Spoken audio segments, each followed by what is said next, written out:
Bom, vamos no nervo agora. Intolerância ou racismo estrutural. A economia da opressão, capítulo 3. A financeirização, as finanças. Como o dinheiro é ganho e se movimenta pela estrutura da sociedade legalmente, notem. E como isso afeta a pessoa comum na rua. Eu falo de fortunas aqui, dos bilionários, daqueles que já têm e querem sempre muito, muito mais. Agora, a realidade comercial abstrata da Bolsa de Valores de Wall Street é apenas parte de uma tendência maior denominada financeirização. Financeirização é a palavra que uso aqui, ao invés de finanças, como um verbo. A financeirização pode ser amplamente definida como, abre aspas, o padrão de acumulação no qual geração de lucro ocorre cada vez mais por meio de canais financeiros e não por meio de comércio e produção de bens. Notem. Geralmente tem a ver com o aumento do escopo, poder e área da aplicação do setor financeiro da economia mundial. O setor financeiro é composto de serviços financeiros. Estes serviços financeiros lidam com gerenciamento e administração de quaisquer atividades financeiras em jogo, geralmente baseadas em empréstimos bancários, ações, serviços de investimento, seguros e assim por diante. A financeirização é um resultado evolutivo do capitalismo de mercado, predominante em nações economicamente maduras. Parece fazer parte de um caminho de desenvolvimento cada vez mais comum, à medida que a verdadeira produtividade dos países diminui, forçando mecanismos não produtivos de renda. Entenderam? Agora, emergindo como, de fato, a indústria mais lucrativa do planeta. Essa mutação econômica do capitalismo mercantil de mercados para o capitalismo financeiro de finanças está expandindo ainda mais a já problemática tendência produtora de desigualdade e opressão que é inerente ao sistema. É como o crescimento de um câncer num organismo. A economia de mercado global está ficando cada vez mais cega e polarizada à medida que a financeirização assume o controle e a abstração se torna realidade. Do ponto de vista amplo, dadas as tendências nos últimos 40 anos, é difícil não ver o crescente setor financeiro como pouco mais que uma máquina de dinheiro da classe alta, que faz muito pouco pela economia normal. O seu crescimento e lucratividade cobriram o crescimento de outros setores. Embora haja poucas evidências de que essa renda desproporcional tenha beneficiado qualquer pessoa no mundo, à parte dos bancos de investimento, corretoras e outros jogadores financeiros. Na verdade, se você comparar as tendências de lucro do setor manufatureiro com o setor financeiro, você notará que elas agora são inversamente relacionadas. A produção de bens fica cada vez menos lucrativa, enquanto os serviços financeiros e materiais ficam cada vez mais lucrativos. Isso é especificamente incômodo, já que o número de gente empregada no setor financeiro praticamente permaneceu o mesmo, enquanto a quantidade de lucro que elas extraem disparou. De acordo com o economista Michael Conczal, entre 1980 e 2006, enquanto nos Estados Unidos o PIB aumentou 5 vezes, os lucros do setor financeiro aumentaram 16 vezes.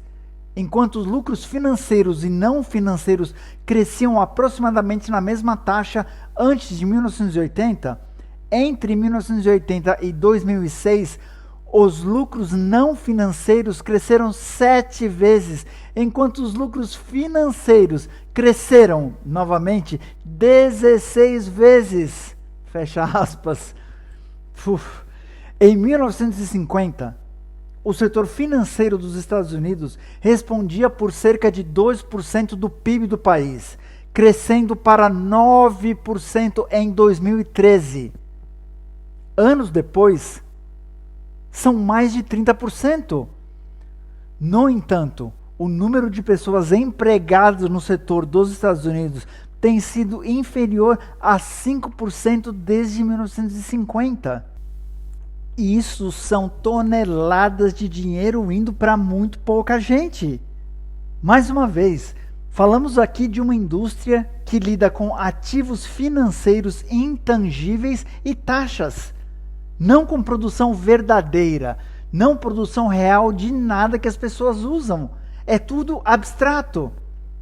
Esse crescimento radical de renda vem ocorrendo durante um período em que os salários do restante da economia americana e economia global estão estagnados há décadas. Na verdade, pesquisas realizadas em países com grandes setores financeiros descobriram que essa tendência é realmente prejudicial à expansão e prosperidade econômica geral. Reconhecidamente, é difícil imaginar como o crescimento de qualquer setor da economia de um país possa ser uma pressão negativa no geral, mas isso é exatamente o que descobriram. De fato, a correlação da financiarização com desigualdade, efeitos contraproducentes na expansão econômica geral, estagnação salarial e crises periódicas, como o impressionante colapso econômico desencadeado por derivativos em 2007, para quem se lembra, convida à pergunta: o que essa instituição e fenômeno realmente significa? E por que é tolerada em tudo? O economista Gerald Epstein, em seu texto A Financiarização e a Economia Mundial, Financialization and the World Economy, afirma, abre aspas, o setor financeiro se beneficia consideravelmente dos mesmos processos que criam crises econômicas e prejudicam tanta gente. Portanto, os custos das crises financeiras são pagos pela maior parte da população, enquanto os grandes benefícios se revertem para as finanças. Instituições financeiras e proprietários de ativos financeiros são capazes de aumentar consideravelmente suas participações na renda nacional em vários países da OCDE, da Organização para a Cooperação e Desenvolvimento Econômico.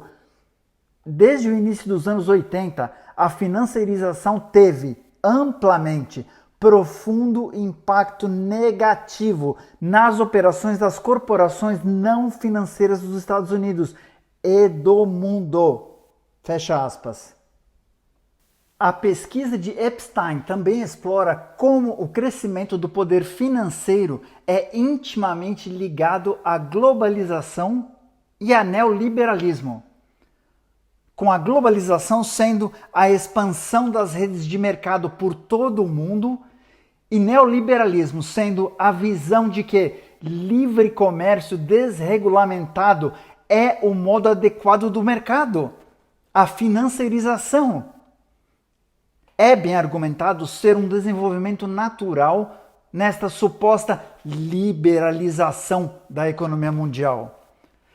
Para concluir essa sessão, eu gostaria de fazer uma pausa e considerar as ramificações sociológicas de tudo isso, a nível cultural, com relação a como nós nos vemos, a como nós nos enxergamos.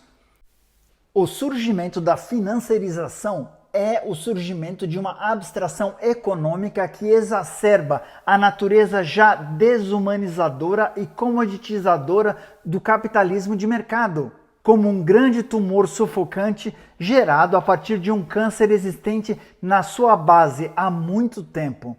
A natureza cega para a vida desse desenvolvimento revela para onde a sociedade global ruma.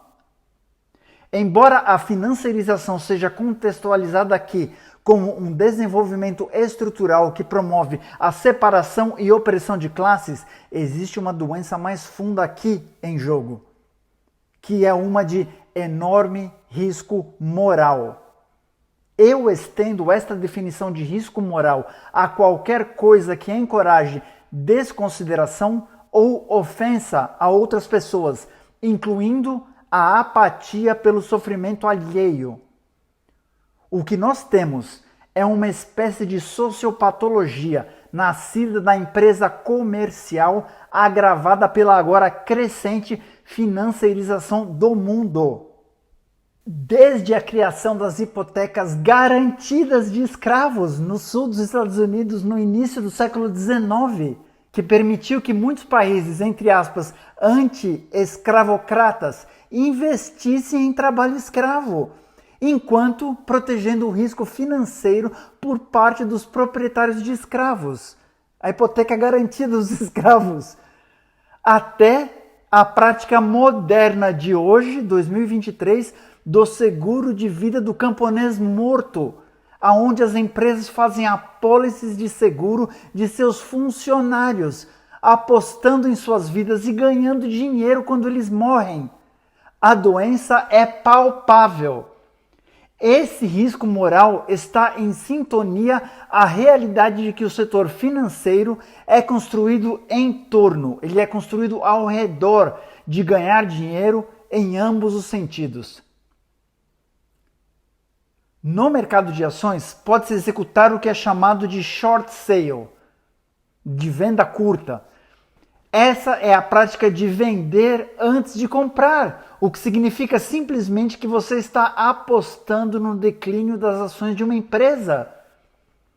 Esse tipo de aposta existe em praticamente todas as transações financeiras, incluindo os complexos derivativos de hedging, termo financeiro, como as trocas de inadimplência de crédito. No caso de mortgage swaps, das trocas de hipoteca, os investidores basicamente apostam se as pessoas vão perder suas casas ou não. E alguém ganha dinheiro se isso acontece.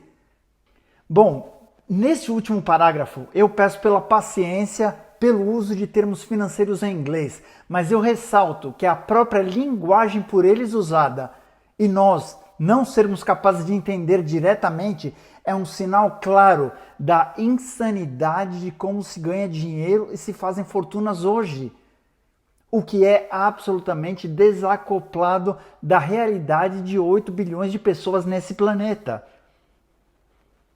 Prosseguindo.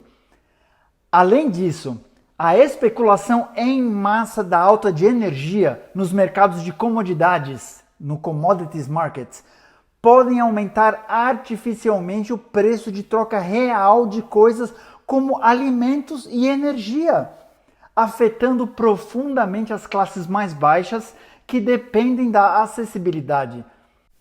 Na verdade, desde a revogação da lei Glass-Steagall Act e outros ajustes nos Estados Unidos, a especulação nos mercados de comodidades passou de 12% para 60%, com grande volatilidade prejudicial desde então. Embora seja mais radical, não esqueçamos que a financeirização e a capacidade de lucrar diretamente de falência social e sofrimento humano são apenas uma variação de um tema antigo. Enquanto a Bolsa de Valores, Wall Street, incentiva a indiferença humana de maneira mais direta, comoditizando destruição, nas ruas em geral também, notem, é exigido estruturalmente desconsideração geral para com os concorrentes nos negócios comuns, com os funcionários e até mesmo os consumidores. Quando um negócio concorrente vai à falência, isso é do interesse de outros concorrentes. Quando os funcionários ficam vulneráveis e desesperados, é do interesse de empregadores. Quando as pessoas ficam insatisfeitas e até mesmo doentes, é do interesse das indústrias que atendem a essas necessidades, como a comunidade médica, por exemplo, a particular e a pública. No entanto, pelo menos nas ruas, todos são frequentemente lembrados de que somos todos seres humanos, o que geralmente traz à tona algum senso moral básico e empático. Na Bolsa de Valores, em Wall Street, No entanto, o aspecto humano é removido, substituído por abstrações totalmente desvinculadas de qualquer senso de humanidade. Eu chamo isso de economia de guerra com drone. Os militares de hoje que comandam drones controlados remotamente em territórios distantes para matar outras pessoas o fazem na abstração de um videogame, perdendo o senso de realidade. Eu considero a ascensão da financiarização como meio de acumulação de capital um paralelo convincente.